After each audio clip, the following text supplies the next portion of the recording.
Okay, so replacing clutch plates on the Big Z. So let's start from removing those 12 little bolts here, holding the clutch cover.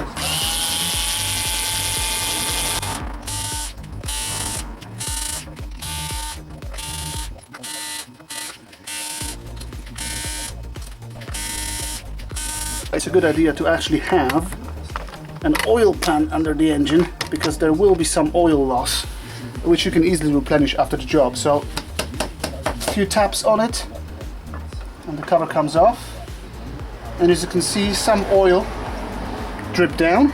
Okay, then to get access to the clutch plates, this pressure plate needs to be removed. So to do that, those 5 bolts need to be removed as well. So those are 10mm heads, so let's do that. Right, so what I've done, I just got them bolts a little loose with this ratchet, and now I'm going to use this to not waste my time.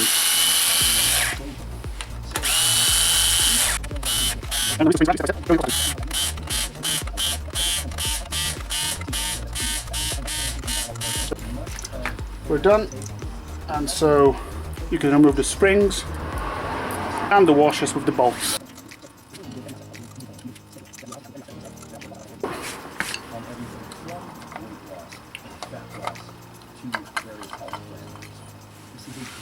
So here's the pressure plate.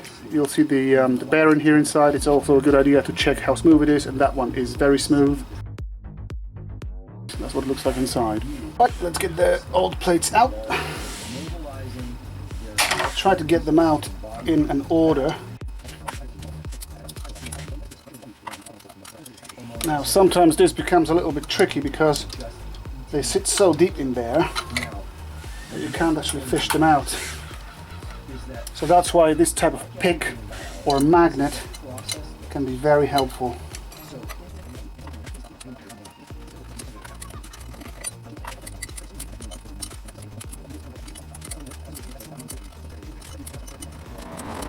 There we go, another one comes out.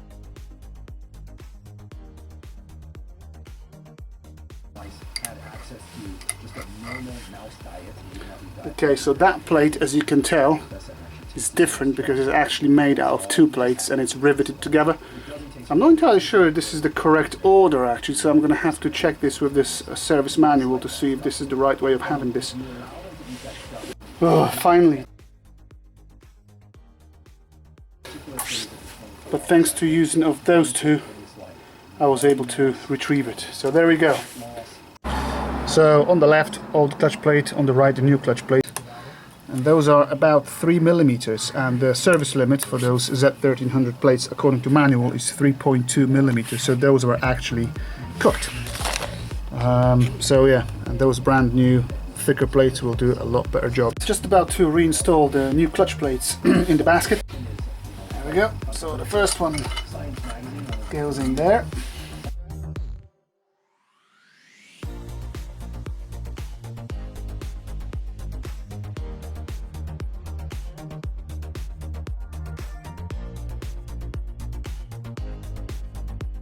Okay peeps, so time now to install the last friction plate, and pay attention to something really interesting.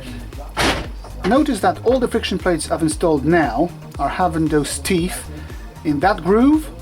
However, the last friction plate was installed differently, where its teeth are going to this groove here, so not here but here. Check the bearing if there's no grinding there, and let's put this on. Okay, time now to reinstall the springs.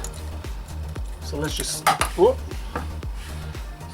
start the springs by hand. There we go.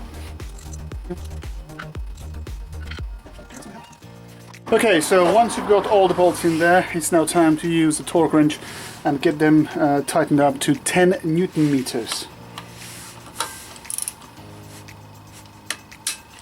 It's 10. That's 10. That's 10. That's 10. And that's 10. Now let's just figure out which way was this. Okay, so it was like that.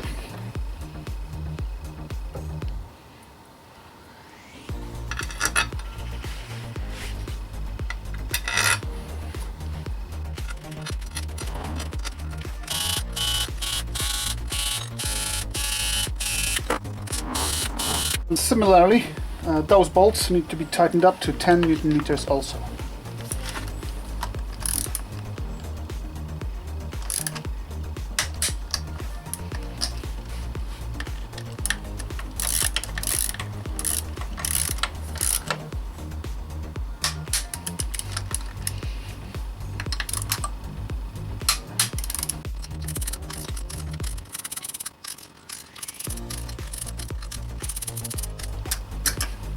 And there we go, folks. So this concludes the clutch pack change. Now, I was gonna replenish the oil that I've lost, which was, by the way, 0.8 of a liter, because I've measured it. But I decided that I'm just gonna drain the oil and change it completely with the filter, so I know the engine is working on a clean oil, because this oil was cooked anyway. So see you in the next video when I'm gonna be doing oil and filter change. Thanks for watching.